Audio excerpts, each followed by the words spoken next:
How to block no caller ID calls on an iPhone. Are you getting annoying calls from no caller ID numbers on your iPhone? In today's video, I'll show you how to block them quickly so you won't be disturbed again. Before we get started, don't forget to like, share, and subscribe to our channel. The easiest way to block no caller ID calls is by enabling silence on non callers. Here's how. Just open your settings app on your phone and scroll down and tap on phone. From here, you will find an option that says silence on known callers. Simply toggle that option on.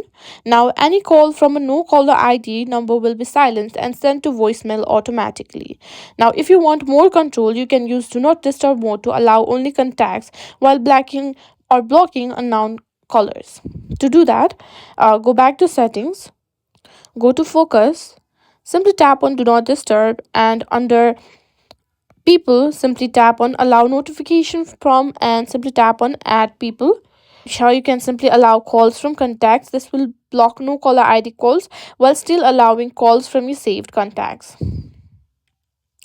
And that's it. Now you know how to block no caller ID calls on your iPhone and stop unwanted spam calls.